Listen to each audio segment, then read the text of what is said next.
Assalamualaikum students, I hope you are fine. Welcome to Psychology with Muqaddas and I hope you are doing well. Preparation for your midterm exams. So this is PSY 404 Abnormal Psychology subject and इस video में आपसे इस subject के जो highlighted handouts हैं वो share किए जा रहे हैं और इसमें आपसे जो MCQs हैं इंपॉर्टेंट जो क्यूरीज हैं जो क्वेश्चंस हैं आपके वो शेयर किए जा रहे हैं। तो काइंडली वीडियो को आपने स्किप नहीं करना बल्कि वीडियो को पूरा सुनना है, आपने इसको अंडरस्टैंड करना है और इसमें आपसे जो MCQs हैं उसका वे भी बताया जाएगा, किस वे में MCQs आपसे पूछे जा सकते हैं, क्वेश्चन किस टाइप के आ सकते हैं, शॉर्ट क्वेश्चन 3 मार्क्स के क्वेश्चन में क्या क्वेश्चन आ सकते हैं, 5 मार्क्स के क्वेश्चन में क्या क्वेश्चन आ सकते हैं। तो अगर आप ये हाईलाइटेड हैंडआउट्स जो हैं ये डिमांड इसकी करते हैं तो ये आपको नहीं मिलेंगे बिकॉज़ जब आप हाईलाइटेड हैंडआउट्स आपके पास होंगे देन आप ये वीडियो नहीं देखेंगे और जब आप हैंडआउट्स रीड करके जाएंगे तो समटाइम्स इस तरह होता है जब एग्ज़ाम आपके सामने आता है तो जो हैंडआउट्स में से आपने रीडिंग की होती है और जो MCQs आते हैं एग्ज़ाम में तो आप वो अगर हैंडआउट्स में से ही आते हैं और कुछ इस तरह ट्रिकी वे में पूछे होते हैं उन्होंने, आप बिल्कुल टोटली ब्लैंक हो जाते हैं और आपको समझ नहीं आती कि आपने ये रीडिंग भी की है या नहीं, या आपने रीडिंग की थी या नहीं की थी, यानी आपको वो बिल्कुल आपके माइंड से स्किप हो जाते हैं। तो आपको जब माइंडसेट उसके लिए पहले बनाना होगा, यानी आपको पता होना चाहिए कि किस वे में MCQs पूछा जा सकता है, इसके डिफरेंट वेज क्या हैं, ठीक है, एंड देन आप उसको कंसीडर करते हैं, आप उसको माइंड में रखते हैं और फिर जब आप एग्जाम्स में जाएंगे तो आप वहाँ पर इजीली अटैम्प्ट कर सकते हैं उन MCQs को। अब ये वीडियो का फ़ायदा क्या है, इस वीडियो का जो मेन जो आपको फ़ायदा होगा वो ये होगा कि अगर आप MCQs जो हैं वो ईजीली अटैम्प्ट कर सकेंगे और आपके पास MCQs में चॉइस भी है, जैसे कि 22 MCQs आपके जो राइट वाले होंगे वो कंसीडर होंगे और 27 MCQs टोटल ओवरऑल आपके पास होंगे, यानी 5 MCQs की आपके पास चॉइस होगी। अब जो MCQs कंसेप्चुअल होते हैं उसमें से अगर आप वो नहीं करते, आप उसका जो है वो एक मार्जिन रख लेते हैं, यानी जो कंसेप्चुअल हैं आप उसको स्किप कर सकते हैं, ठीक है। इसके अलावा जब हैंडआउट्स में से मोस्टली MCQs आते हैं तो अगर आप ये हैंडआउट्स वाले ही MCQs प्रिपेयर कर लेते हैं देन आपके 22 मार्क्स जो हैं वो पूरे MCQs में आपको मिल जाएंगे। अदरवाइज़ अगर कंसेप्चुअल भी अगर आपके कॉन्सेप्ट्स क्लियर हैं तो दैट्स वेल एंड गुड, उसमें भी आप फिर ज़्यादा कर सकते हैं MCQs अच्छे, और अगर हैंडआउट्स में से कुछ स्किप हो जाता है तो आप कंसेप्चुअल भी MCQs जो है वो अटैम्प्ट कर लेते हैं। सो जो क्वेश्चंस हैं या फिर जो MCQs हैं वो इस वीडियो में हाईलाइटेड जो हैं वो आपसे शेयर किए जा रहे हैं। अगर आपको ये नोट्स चाहिए तो फिर ये पेड नोट्स मिलेंगे आपको, because this is really hard work और ये 3 और 4 आवर्स में ये हैंडआउट्स जो हैं वो हाईलाइट किए जाते हैं। So this is not the easy thing, और यानी आप उसको ईजी लेते हैं कि आप जल्दी से इसको बस हैंडआउट्स आपके पास आएँ, आप रीडिंग करके एग्ज़ाम्स में चले जाएँ। तो आप वीडियो आई प्रेफर कि आप वीडियो चेक करें और इसमें जो भी आपको MCQs बताए जाएंगे वो चेक करें, जो क्वेश्चंस बताए जाएंगे उसको देखें, बिकॉज आप हैंडआउट्स देखेंगे आपको अंदाज़ा नहीं होगा कि क्वेश्चन किस टाइप का आ सकता है इसमें से, या क्वेश्चन किस वे में पूछा जा सकता है। सो वो भी इंपॉर्टेंट है, तो उसके लिए ये गाइडलाइंस जो है वो इस वीडियो में आपको प्रोवाइड की जाएंगी। तो उसके लिए आपको वीडियो स्किप नहीं करनी, वीडियो को पूरा देखना है। अगर वीडियो पसंद आती है तो लाइक भी करना है, अगर आपके लिए ये फेवरेबल रही है यानी असिस्टेंस आपको इससे मिली है, गाइड मिली है, तो उसके लिए फिर आप कमेंट सेक्शन में अपना अच्छा सा फीडबैक भी दे सकते हैं। और don't forget to subscribe the channel and press the bell icon. इस तरह ये होगा कि आपको जो नोटिफिकेशन है वो मिलती रहेगी, जो न्यू वीडियोस अपलोड होती हैं वो भी आपको मिलती रहेंगी, जो मिड टर्म के एग्ज़ाम्स हैं, जो करंट पेपर्स हैं वो भी अपलोड किए जाएंगे तो उसकी वीडियोस भी आप तक पहुंचती रहेंगी और इसके लिए बार बार आपको यूट्यूब पे सर्च नहीं करनी पड़ेगी। सो एबनॉर्मल साइकोलॉजी का जो फर्स्ट चैप्टर है उसमें एबनॉर्मल साइकोलॉजी की डेफिनेशन है। अब ये डेफिनेशन आपको क्वेश्चन में भी आ सकती है, 3 मार्क्स के क्वेश्चन में भी पूछी जा सकती हैं, एंड देन ये आपके MCQs में भी आ सकती हैं।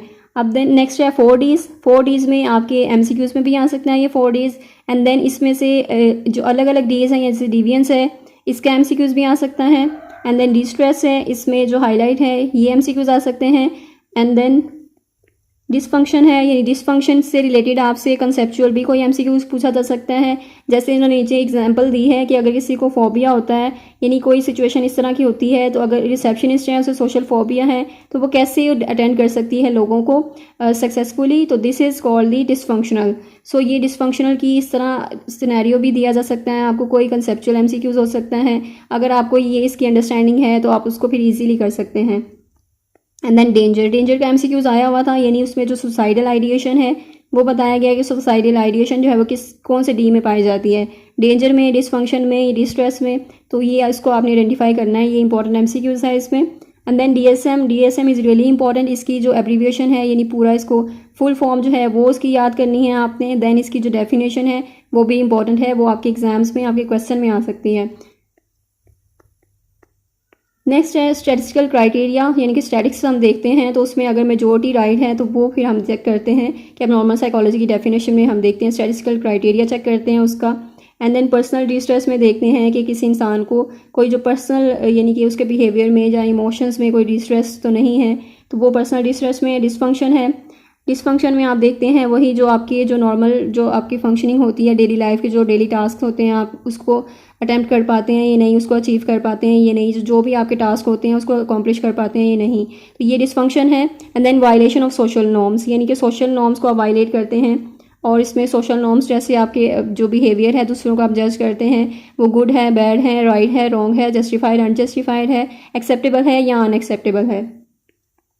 नेक्स्ट इंपॉर्टेंट थिंग है कॉजेज ऑफ एबनॉर्मेलिटी, यानी एबनॉर्मेलिटी के कॉजेज क्या हैं, ये आपका इंपॉर्टेंट क्वेश्चन है। ये 5 मार्क्स के क्वेश्चन में आ सकता है, ये 3 मार्क्स के क्वेश्चन में आ सकता है। इसके नीचे जो टाइप्स हैं वो भी अलग से आ सकती हैं, जैसे बायोलॉजिकल कॉजेज हैं या फैक्टर्स हैं, तो आपसे ये भी पूछा जा सकता है कि जो एबनॉर्मेलिटी है उसके बायोलॉजिकल कॉजेज या फैक्टर्स कौन से हैं। तो जेनेटिक फैक्टर्स हैं, उसमें बायोकेमिकल है and then changes to nervous system है। तो ये तीनों जो हैं आपके इंपॉर्टेंट MCQs में भी पूछा जा सकता है कि बायोलॉजिकल फैक्टर्स में कौन कौन सी चीज़ें आती हैं, या फिर ये आपके क्वेश्चन में पूछा जा सकता है आपसे कि बायोलॉजिकल फैक्टर्स जो हैं उनके बारे में बताएं। तो ये 3 मार्क्स क्वेश्चन भी हो सकता है।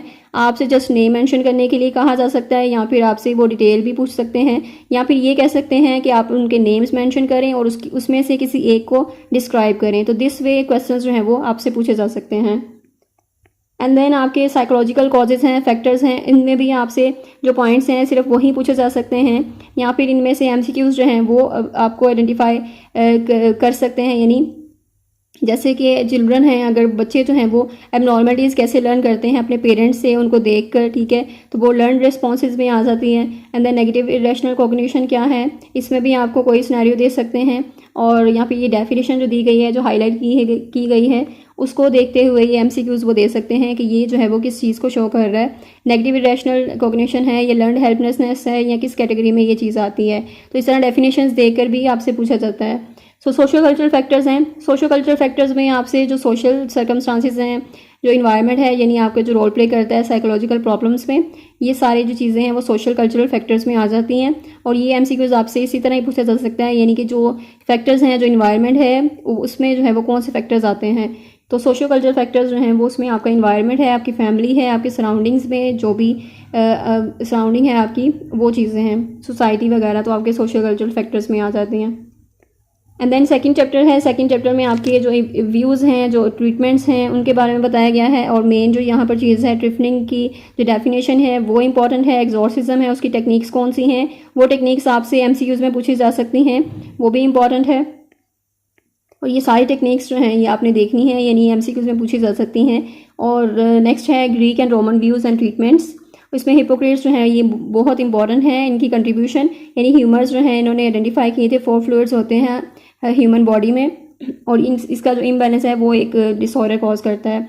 सो नेक्स्ट है मिडिल एजेस में, मिडिल एजेस का कॉन्सेप्ट जो है डिमोनोलॉजी का कॉन्सेप्ट जो है वो रीइमर्ज हुआ था, और उसकी ड्यूरेशन क्या थी, मिडिल एजेस का टाइम कौन सा है, ये इंपॉर्टेंट MCQs हैं। यानी 500 से 1350 AD तक जो है वो मिडिल एजेस का पीरियड है, और इस पीरियड में जो है वो डिमोनोलॉजी का कॉन्सेप्ट था, यानी डीमंस पे लोग बिलीव करते थे और जो स्पिरिट्स वगैरह हैं उस पर बिलीव करते थे।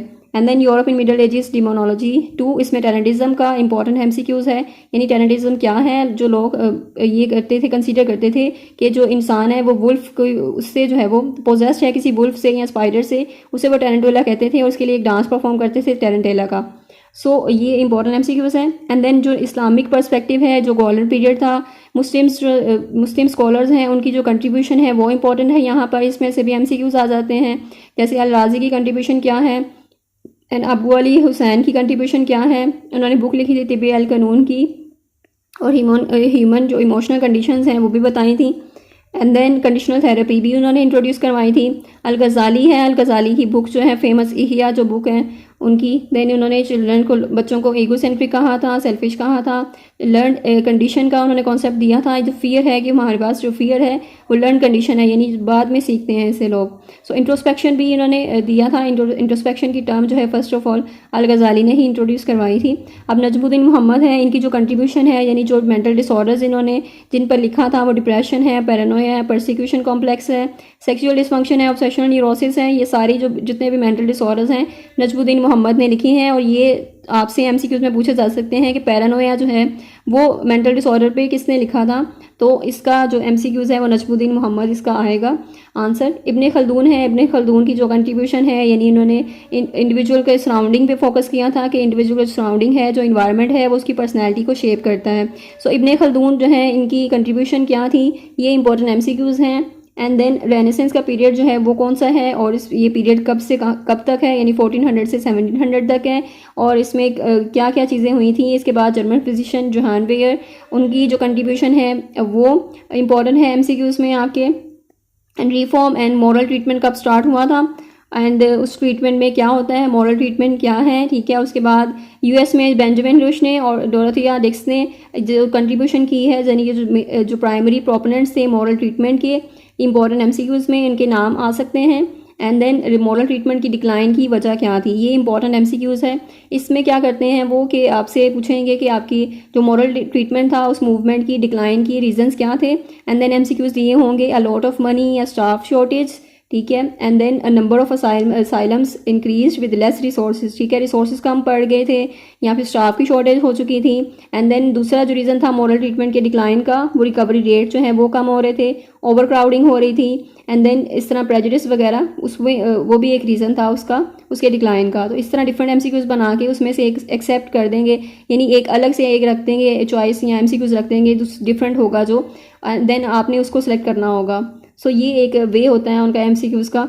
सो अर्ली 20th सेंचुरी में आप देखें कि डुअल पर्सपेक्टिव होता है। डुअल पर्सपेक्टिव में आपकी मॉरल मूवमेंट है, सोमैटोजेनिक पर्सपेक्टिव है। एंड देन सोमैटोजेनिक पर्सपेक्टिव क्या होता है उसकी डेफिनेशन देखनी है आपने। एंड देन एमिल क्रिप्लन जो है उनकी कंट्रीब्यूशन देखनी है आपने यहाँ पर। एंड देन साइकोजेनिक पर्सपेक्टिव है, वो क्या होता है उसकी डेफिनेशन देखनी है आपने।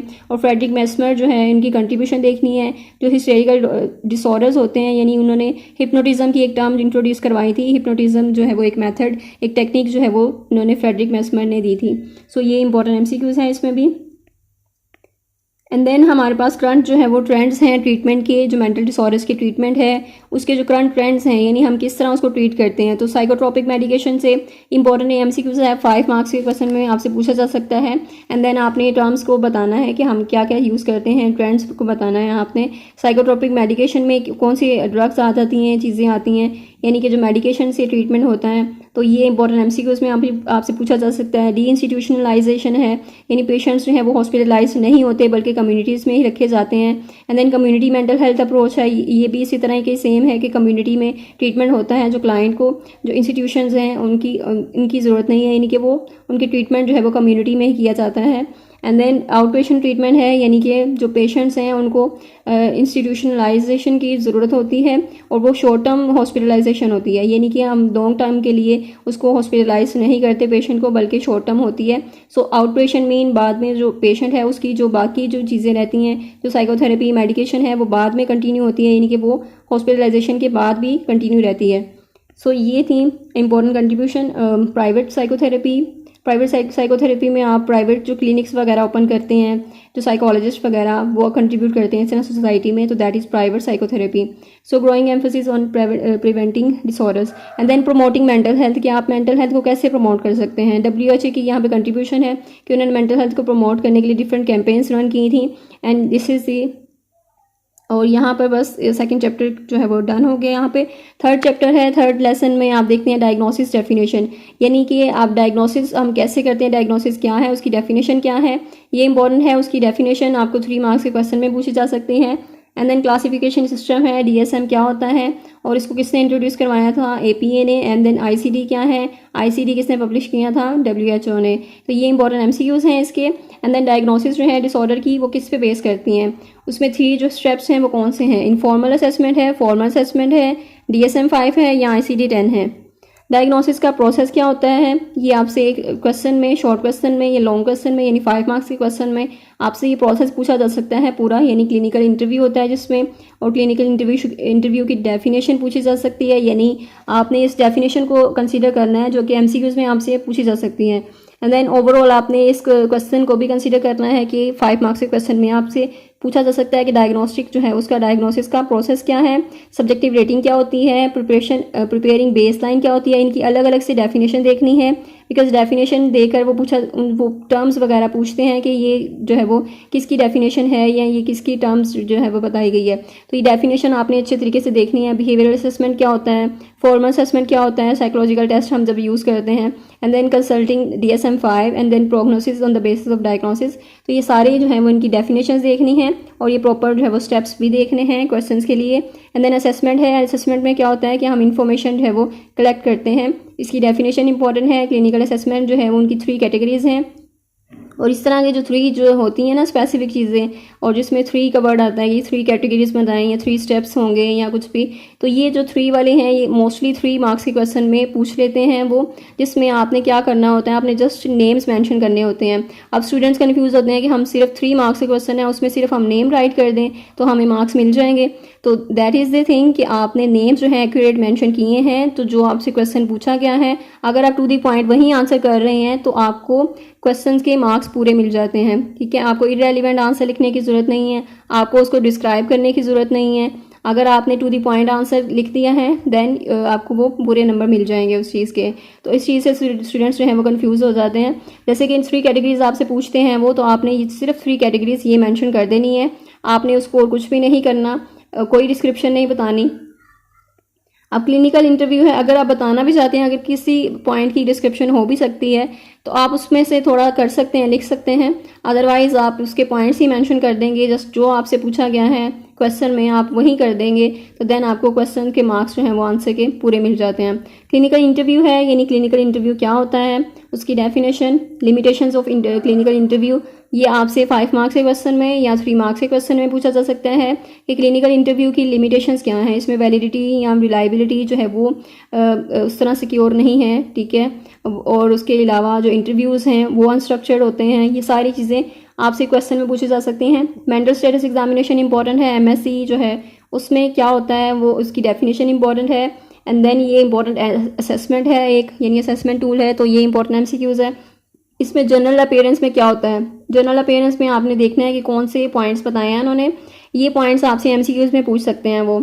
अब साइकोमोटर बिहेवियर है, ये भी पूछा जा सकता है आपसे। स्पीच है, तो स्पीच का MCQs आपके क्विज में भी आया हुआ था, यानी स्पीच में हम कौन सी जो है वो चीज़ें आती हैं, कौन से ऑप्शंस हैं, रेट ऑफ स्पीच है, इंटेंसिटी है, लिवलीनेस है, क्वांटिटी है, और एक उन्होंने ऑप्शन दिया था फ्लो का, यानी जो थॉट का था उसको फ्लो का ऑप्शन वो इसमें डाला हुआ था और उसमें आपने वो वाले पे टिक करना था। तो इस तरह MCQs पूछे होते हैं, तो आपने बस उसको करना है, कंसीडर करना है कि आपने हर ऑप्शन जो है वो अच्छे तरीके से देखना है कि स्पीच में कौन कौन से ऑप्शन आते हैं।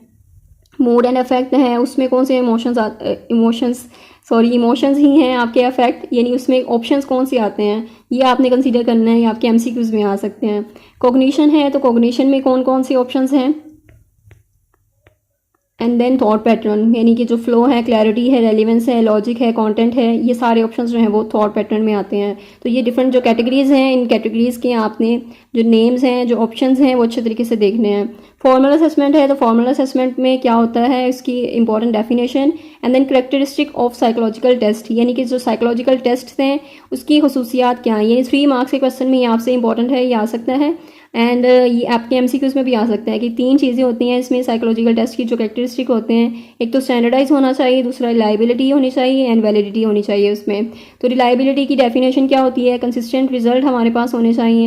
एंड देन वैलिडिटी की डेफिनेशन वो भी मेंशन है कि वही चीज़ वो मैयर करे जो वो मैयर करने के लिए बनाई गई है। So that is the characteristic of psychological test. And then procedure है, यानी हमने उसको कैसे करना है, प्रोसीजर उसका क्या होना चाहिए, हमने किस तरह एडमिनिस्टर करना है उसको। एडमिनिस्ट्रेशन है, स्कोरिंग है, उसके बाद यानी आप टेस्ट जो है वो एडमिनिस्टर करते हैं, क्लाइंट को देते हैं, उसके बाद आप स्कोरिंग करते हैं, उसकी स्कोरिंग के बाद आप इन रिजल्ट जो है उसको इंटरप्रेट करते हैं। And then categories of test, अब टेस्ट की कैटेगरीज कितनी होती हैं, तो इसके जो कैटेगरीज हैं इसमें इंपॉर्टेंट आपकी इंटेलिजेंस टेस्टिंग इन्होंने बताई है, यानी इंटेलिजेंस टेस्टिंग में जो चीज़ें जो ऑप्शंस बताए जा रहे हैं ये वाले, ये इंपॉर्टेंट एमसीक्यूज़ में आपसे पूछे जा सकते हैं। एंड देन आपसे एक क्वेश्चन भी पूछा जा सकता है कि इंटेलिजेंस टेस्टिंग है उसको डिस्क्राइब करें और जो इंटेलिजेंस टेस्टिंग की एग्जांपल्स बताएं, या इंटेलिजेंस टेस्टिंग जो है वो कौन कौन सी यूज़ करते हैं। सो ये डिफरेंट वेज हैं जो क्वेश्चंस पूछे जा सकते हैं। इसमें जो मोस्ट कॉमनली यूज़ होता है वो वेज एंड विस की जो इंटेलिजेंस टेस्ट है वो यूज़ किया जाता है। सो ये इंपॉर्टेंट एमसीक्यूज़ है। देन पर्सनैलिटी टेस्टिंग है। पर्सनैलिटी टेस्टिंग में आप देखते हैं कि पर्सनैलिटी टेस्टिंग क्या होता है, और इसमें किसी भी पर्सनैलिटी को हम एनालाइज करते हैं, पर्सनैलिटी को देखते हैं कि उसमें कौन से फ्लॉज हैं, ठीक है। And then self report test बनाए जाते हैं जिसके लिए, यानी कि जो हम मेजर करते हैं कि एक रिस्पोंडेंट जो है यानी एक जो सब्जेक्ट है उसमें क्या क्वालिटीज़ हैं, उसके बिलीव्स क्या हैं, एटीट्यूड्स क्या हैं, उसकी इंटेंशंस क्या हैं। तो सेल्फ रिपोर्ट टेस्ट हैं, उसमें कौन कौन सी चीज़ें आती हैं। बिग 5 इन्वेंट्री है, माइंडसोटा मल्टीफेजेक पर्सनैलिटी इन्वेंट्री है, and then Cattell 16 personality factors हैं। अब यहाँ पर जो मेन जो चीज़ है पर्सनैलिटी टेस्टिंग की 2 टाइप्स होती हैं, जिसमें ऑब्जेक्टिव टेस्ट होता है, सब्जेक्टिव टेस्ट यानी प्रोजेक्टिव टेस्ट होता है। ऑब्जेक्टिव टेस्ट में हम सेल्फ रिपोर्ट टेस्ट देखते हैं, एंड देन प्रोजेक्टिव टेस्ट यानी जो सब्जेक्टिव टेस्ट होता है उसमें हम प्रोजेक्टिव टेस्ट की डेफिनेशन यानी एम्बिगुअस स्टिमुलस दिया जाता है, एंड देन आपकी जो आपसे पूछा जाता है क्लाइंट से, और वो अपनी फीलिंग्स जो है वो प्रोजेक्ट करता है उस स्टिमुलस पे। सो ये है कि पर्सनैलिटी टेस्ट कौन कौन से हैं, प्रोजेक्टिव टेस्ट कौन से हैं, ये इंपॉर्टेंट एमसीक्यूज़ में पूछा जा सकता है। आपसे क्वेश्चन भी पूछा जा सकता है कि डिफरेंट पर्सनैलिटी टेस्ट जो हैं वो मेंशन करें, प्रोजेक्टिव टेस्ट मेंशन करें, डिस्क्राइब करें। सो डिस्क्रिप्शन में आप सिर्फ उसकी डेफिनेशन बता देते हैं, देन आप उसको मेंशन भी कर सकते हैं कि ये पर्सनैलिटी टेस्ट जो हैं वो कॉमनली यूज्ड हैं। जैसे रोशाश है, थमेटिक परसेप्शन है, चाइल्ड परसेप्शन है, हाउस ट्री पर्सन है, रोटर्स इनकम्प्लीट सेंटेंस ब्लैंक है। अब यहाँ पर इंपॉर्टेंट एमसीक्यूज़ ये भी है कि जो रोटर्स इनकम्प्लीट सेंटेंस ब्लैंक है वो सेमी प्रोजेक्टिव है, यानी कि वो प्रोजेक्टिव नहीं है फुल बल्कि सेमी प्रोजेक्टिव है। ये इंपॉर्टेंट एमसीक्यूज़ है इसमें। And then neuropsychological assessment. Neuropsychological assessment की डेफिनेशन के ब्रेन एंड बिहेवियर का जो रिलेशनशिप है चेक किया जाता है इसमें। एंड देन न्यूरोसाइकोलॉजिकल असेसमेंट जो है उसको क्या होती है, एंड देन उसकी जो टेस्ट वगैरह हैं उसमें कौन कौन से होते हैं, ये इंपॉर्टेंट है। बेंटन विजुअल है, विस्कॉन्सिन है, वेक्सलर मेमोरी स्केल है। अक्सर स्टूडेंट यहाँ पे कंफ्यूज हो जाते हैं। ये एक एमसीक्यूज आया हुआ था जैसे वेक्सलर मेमोरी स्केल है, तो ये किस में है, यानी इंटेलिजेंस स्केल में, इंटेलिजेंस टेस्टिंग में यूज़ होता है ये टेस्ट, या फिर न्यूरोसाइकोलॉजिकल असेसमेंट में होता है। तो यहाँ पर आप देख लें कि ये न्यूरोसाइकोलॉजिकल असेसमेंट पे ये टेस्ट आता है, और मेमोरी से इट डजंट मीन कि ये आपका इंटेलिजेंस का टेस्ट है, बल्कि ये न्यूरोसाइकोलॉजिकल असेसमेंट यानी न्यूरोसाइकोलॉजिकल टेस्ट है। सो ये इंपॉर्टेंट एमसीक्यूज है, यानी ये टाइप्स, ये ऑप्शंस आपने कंसीडर करने हैं, देखने हैं अच्छे तरीके से। जैसे मेमोरी असेसमेंट स्केल है तो इट डजंट मीन कि ये मेमोरी यानी इंटेलिजेंस टेस्ट हो सकता है, ये इंटेलिजेंस टेस्ट नहीं है बल्कि ये आपका न्यूरोसाइकोलॉजिकल का टेस्ट है, ठीक है। उसमें स्टूप टेस्ट है, टॉवर टेस्ट है, वेंट्रल विजुअल मोटर की स्टॉल है, लुरिया नेब्रास्का, ये सारे टेस्ट आपके न्यूरोसाइकोलॉजिकल बैटरी है, यानी कि एक टेस्ट वगैरह हैं या कलेक्शन ऑफ टेस्ट हैं।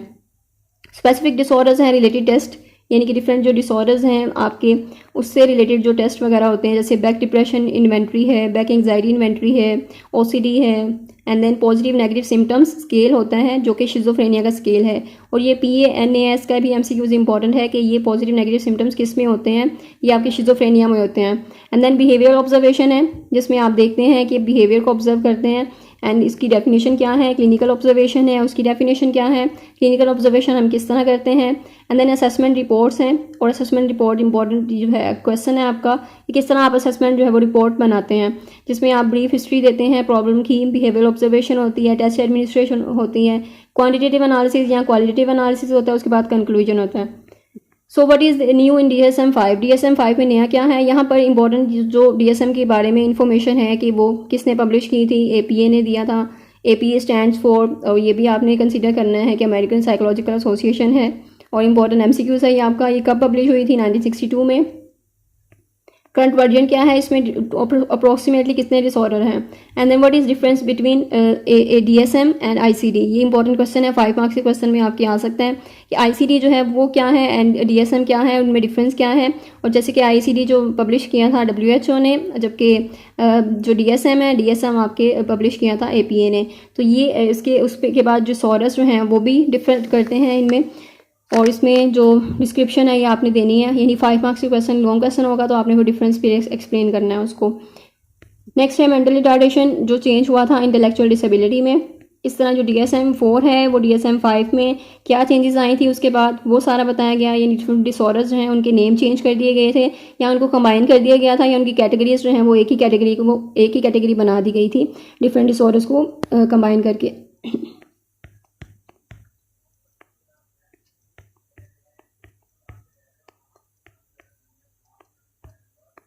यहाँ पर उन्होंने ICD-10 का बता दिया कि ICD-10 क्या होता है, ठीक है, उसके बारे में उसको एक्सप्लेन कर दिया। नेक्स्ट चैप्टर इज़ ट्रीटमेंट, यानी ट्रीटमेंट में आपने ट्रीटमेंट की डेफिनेशन देखनी है। प्लानिंग का ट्रीटमेंट, यानी ट्रीटमेंट को जब आप प्लान करते हैं तो उसकी क्या उसमें क्या क्या चीज़ें आती हैं, कितनी 3 एसेंशियल फीचर्स हैं उसके। ये इंपॉर्टेंट आप क्वेश्चन है 3 मार्क्स का, एंड इसमें MCQs भी आ सकता है इसमें से। अब जो ट्रीटमेंट टीम है ये इंपॉर्टेंट है, मोस्ट इंपॉर्टेंट है, इसमें से कोई ना कोई MCQ ज़रूर आता है, हर स्टूडेंट को आता है, तो ये आपने इंपॉर्टेंट कंसीडर करना है इसको लाजमी। जैसे साइकाइट्रिस्ट हैं वो कौन होते हैं, मेडिकल प्रोफेशनल होते हैं, ठीक है, जो डॉक्टर्स होते हैं, ट्रेन डॉक्टर्स होते हैं, जो मेडिसिन जो है वो आपको प्रेस्क्राइब करते हैं। साइकोलॉजिस्ट कौन से होते हैं, साइकोलॉजिस्ट जो आपको डायग्नोस करते हैं, इंटरवेंशन देते हैं, ठीक है। सोशल वर्कर है, सोशल वर्कर क्या होते हैं, सोशल वर्कर आपको जो फैमिली से कनेक्ट करते हैं आपकी नेचुरल सेटिंग में, ठीक है, तो इन्फॉर्मेशन लेकर आते हैं और टीम तक जो है वो इन्फॉर्मेशन लाना एक सोशल वर्कर का काम है। फिर हेल्पिंग स्टाफ जो है वो नर्सिस होती हैं। उसके बाद ये सारे जो हैं पॉइंट्स आपसे पूछे जा सकते हैं, या सोशल वर्कर की वो डेफिनेशन बता देते हैं, या फिर वो पूछ लेते हैं सोशल वर्कर है, और सोशल वर्कर है यानी उसकी जो डेफिनेशन है वो दी गई होती है, आपने इसको आइडेंटिफाई करना है कि ये काम कौन सा करता है, यानी कि कौन सा प्रोफेशनल है ये काम करता है। तो साइकोलॉजिस्ट है, साइकाइट्रिस्ट है, या सोशल वर्कर है। I hope I made it clear. अब मोडेलिटी ऑफ ट्रीटमेंट है, यानी आपने उसमें देखना है कि जो ट्रीटमेंट है उसके डिफरेंट मेथड्स हैं। मोडेलिटी मीन्स मेथड्स, जिसमें सोशो कल्चरल है, साइको एनालिटिकल है, ह्यूमनिस्टिक है, कॉग्निटिव है, बिहेवियरल है और बायोलॉजिकल। तो डिफरेंट ये मेथड्स उन्होंने बता दिए। ये आपके क्वेश्चंस में पूछे जा सकते हैं, इंपॉर्टेंट है, यानी 5 मार्क्स के क्वेश्चन भी आ सकते हैं और 3 मार्क्स के क्वेश्चन में भी पूछे जा सकते हैं। नेक्स्ट है थ्योरेटिकल पर्सपेक्टिव। क्या होता है, कोई भी मॉडल, पैराडाइम या थ्योरी वगैरह जो कि आपके बिहेवियर को एक्सप्लेन करती है, किसी बिहेवियर को एक्सप्लेन करती है। जिसमें साइकोडायनामिक है, साइकोडायनामिक आपके अनकॉन्शियस इंटरनल प्रोसेस को पर फोकस करती है। कोग्निटिव बिहेवियरल जो है वो आपके बिहेवियर पे फोकस करती है, जो कि आप लर्न करते हैं, देन उसके पीछे जो थिंकिंग है आपकी बिहेवियर के, उसको हम देखते हैं। ह्यूमनिस्टिक एग्जिस्टेंशियल है, वो आपके स्ट्रेस करती है आपकी वैल्यूज़ पे, चॉइसेस पे। बायोलॉजिकल पर्सपेक्टिव क्या होता है, इसकी डेफिनेशन इंपॉर्टेंट है MCQs में भी, एंड देन क्वेश्चन में भी बायोलॉजिकल पर्सपेक्टिव के बारे में पूछा जा सकता है कि बायोलॉजिकल पर्सपेक्टिव में क्या होता है, या आप एक्सप्लेन करें, उसको डिस्क्राइब करें, तो इस तरह क्वेश्चन हो सकता है। या ब्रेन एनाटमी है, अब नॉर्मल बिहेवियर है, इसका कनेक्शन क्या है, ब्रेन एनाटमी में हम क्या चीज़ स्टडी करते हैं, ठीक है, वो आपका स्ट्रक्चर ब्रेन का होता है, कितने बिलियन नर्व सेल्स हैं यहाँ पर, ठीक है। इंपॉर्टेंट डिसऑर्डर हंटिंगटन डिसीज़ जो है वो इंपॉर्टेंट है, जो आपके ब्रेन सेल्स से रिलेटेड है, यानी आपके जो ब्रेन के बेसल गैंग्लियन या कॉर्टेक्स का जो एरिया है वहाँ पर जो लॉस ऑफ सेल्स होता है उसकी वजह से आपको ये डिसीज़ होती है। ब्रेन केमिस्ट्री अब normal behaviour. Structure of neuron important question है आपका, जिसमें जो आपसे एज स्ट्रक्चर ऑफ न्यूरॉन भी पूछा जा सकता है आपसे, उसके पॉइंट्स आपने बता देने कि डेंड्राइट होता है, सेल बॉडी, एक्सन है, और ये सारी चीज़ें। उसके बाद इनकी अलग अलग से डेफिनेशन इंपॉर्टेंट है जो कि हाईलाइट कर दी गई हैं। एंड देन सिनैप्स की इंपॉर्टेंट डेफिनेशन है। सिनैप्स क्या है, टाइनी स्पेस है बिटवीन दी न्यूरॉन्स, ये आपसे क्वेश्चन पूछा जा सकता है MCQs। न्यूरोट्रांसमीटर्स हैं, उसमें कौन कौन से ट्रांसमीटर्स होते हैं और न्यूरोट्रांसमीटर की डेफिनेशन क्या है। डिप्रेशन में कौन सा न्यूरोट्रांसमीटर होता है, यानी सेरोटोनिन है और नोरेपेनेफ्रिन है। एंड देन जो एंग्जाइटी है या शिजोफ्रेनिया है वो किससे लिंक्ड है, शिजोफ्रेनिया आपके डोपामिन से लिंक्ड है और एंग्जाइटी आपके गाबा से लिंक्ड है। तो ये इंपॉर्टेंट न्यूरोट्रांसमीटर्स हैं, और ये हर न्यूरोट्रांसमीटर का एक इंपॉर्टेंट यहाँ पे कोई भी MCQs आ सकता है आपसे। डिप्रेशन का पूछा जा सकता है कि डिप्रेशन में कौन सा न्यूरोट्रांसमीटर जो है वो काम करता है, या इम्बैलेंस किस न्यूरोट्रांसमीटर का इम्बैलेंस में हम देखते हैं कि डिप्रेशन होता है। तो एंग्जाइटी का भी इसी तरह है, शिजोफ्रेनिया का भी इसी तरह है कि डोपामिन उससे रिलेटेड है। एंडोक्राइन ग्लैंड्स होते हैं, उसकी प्रॉपर डेफिनेशन MCQs में भी एंड देन क्वेश्चन में भी।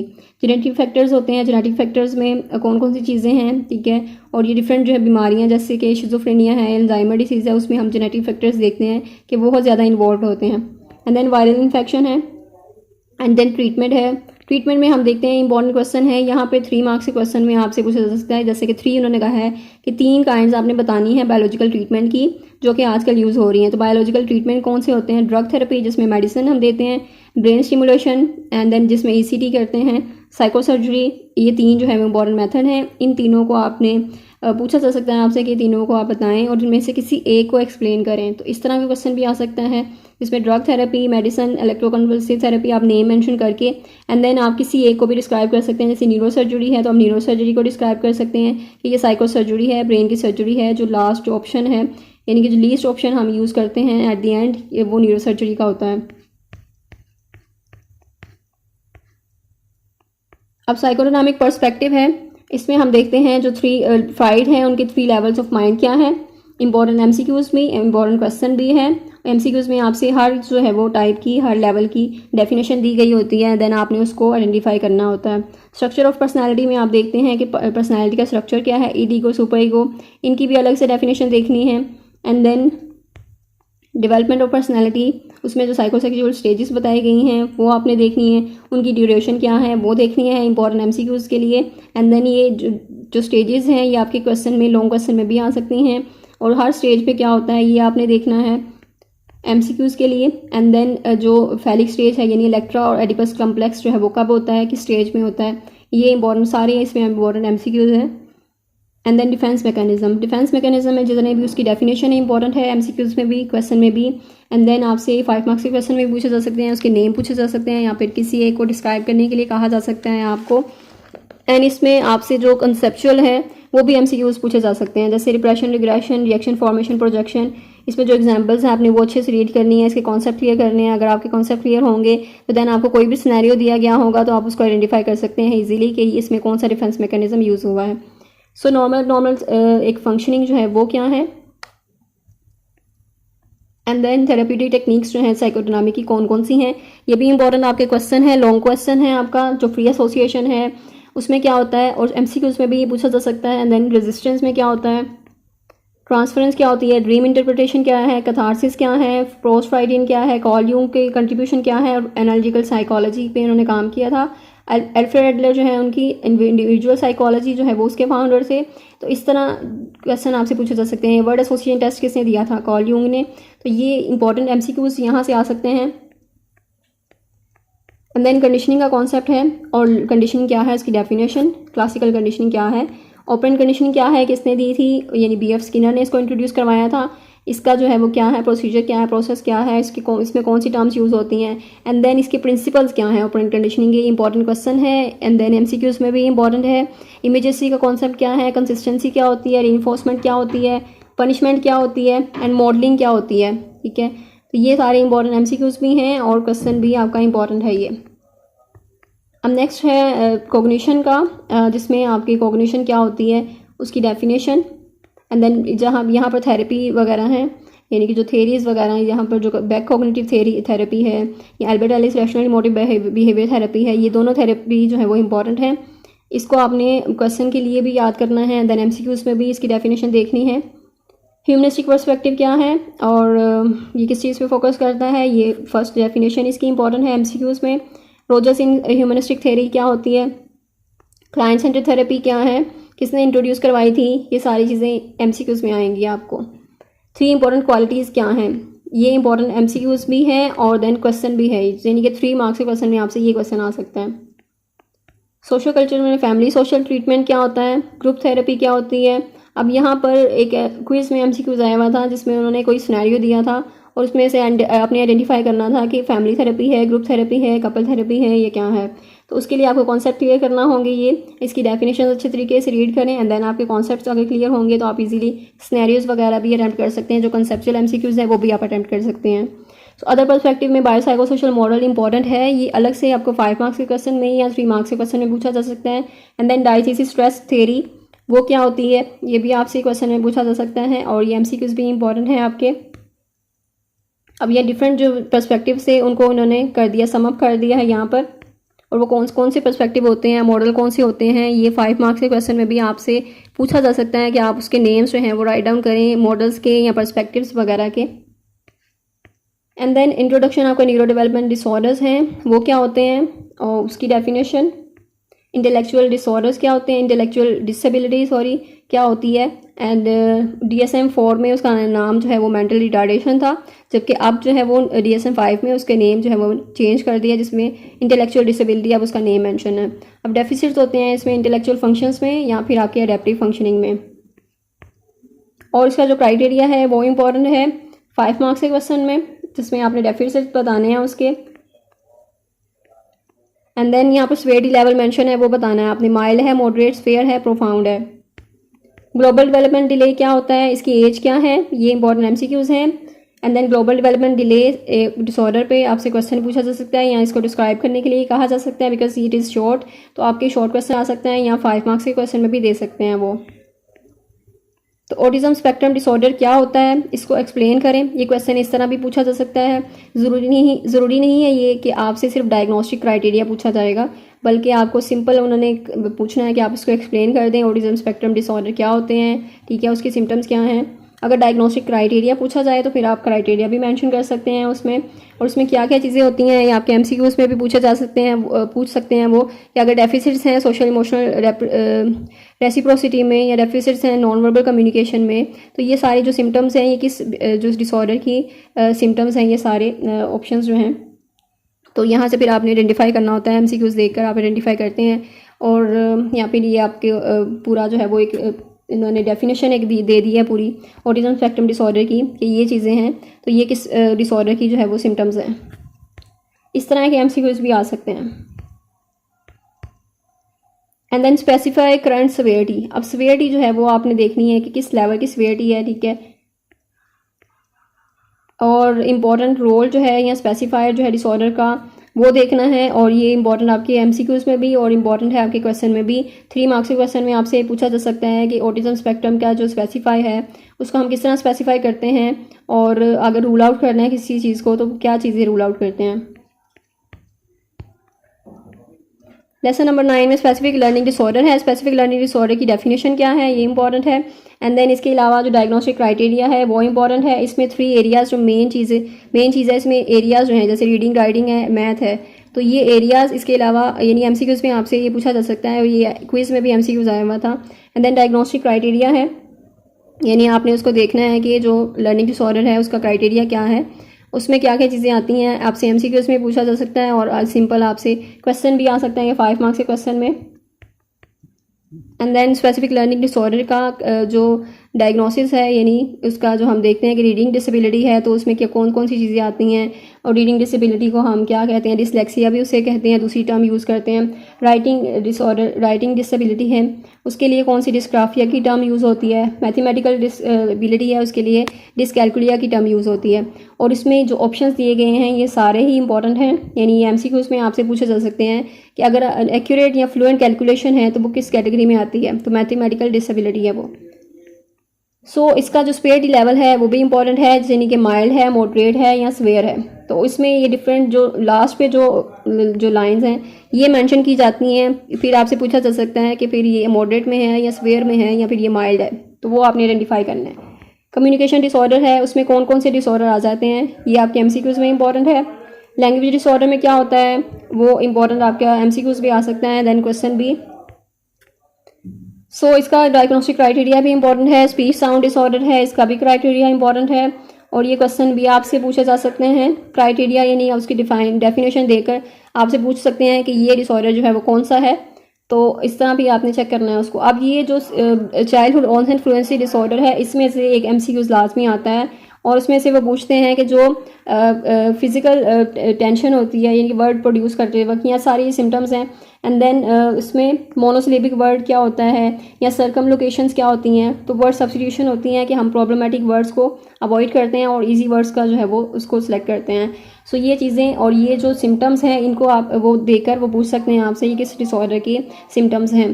तो ये इंपॉर्टेंट एमसीक्यूज़ में पूछा जा सकता है आपसे। क्वेश्चन भी इंपॉर्टेंट है। सोशल कम्युनिकेशन डिसऑर्डर है, उसकी डेफिनेशन अगेन, उसमें कौन कौन सी चीज़ें आती हैं, जैसे effective communication, social participation, social relationship, और ये सारे एमसीक्यूज़ में इंपॉर्टेंट हैं।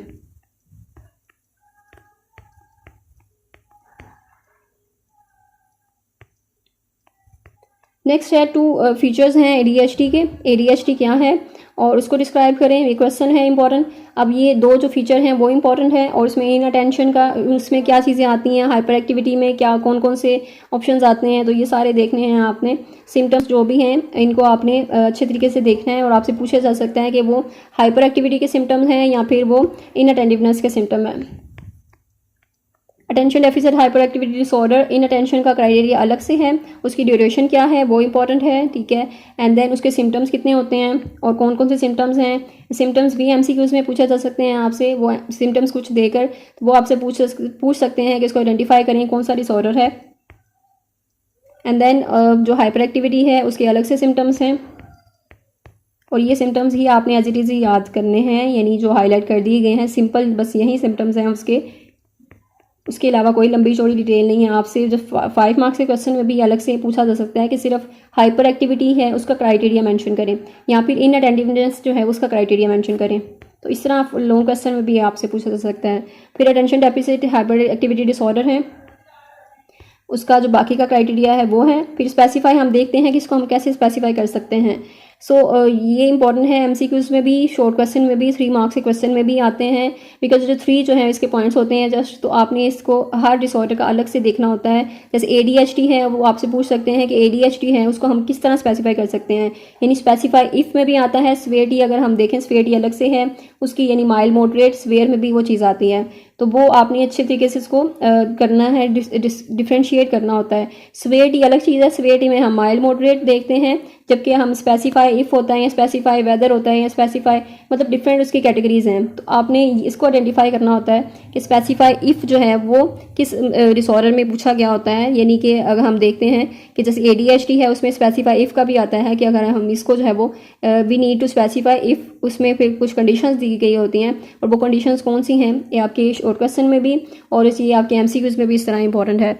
I hope I made it clear. अगर कोई कन्फ्यूजन है तो आप कमेंट सेक्शन में भी पूछ सकते हैं, और इस वीडियो से आपका जो क्विज़ 1 है उसकी भी तैयारी हो जाती है, यानी आपके जो 10 चैप्टर्स हैं वो कवर कर दिए गए हैं, और क्विज़ 1 में 10 चैप्टर्स तक इंक्लूड होता है सिलेबस, तो 10 चैप्टर्स से आपके जो क्विज़ हैं उसकी भी तैयारी हो जाएगी। और अगर आप ये वीडियो को फॉलो करते हैं, आप ये लेक्चर आपने सुना है या फिर आपने वो चेक किए हैं, सारे MCQs किस टाइप के हो सकते हैं, तो देन आपके 100% जो है वो चांसेस, यानी कि 100% आपको मार्क्स जो है वो MCQs में मिलेंगे। और ये स्ट्रैटेजी आपने यूज़ करनी है, और इसी तरह ही हैंड आउट्स को रीड आउट करना है, और जो आपको MCQs बता दिए गए हैं आपने बस उनको कंसीडर करना है, उस पर फोकस करना है। इस वीडियो को आपने दूसरे स्टूडेंट्स के साथ भी, अपने फ्रेंड्स के साथ भी शेयर करें, एंड दुआओं में याद रखें, एंड अपना ख्याल रखें। अल्लाह हाफिज़। Thank you so much.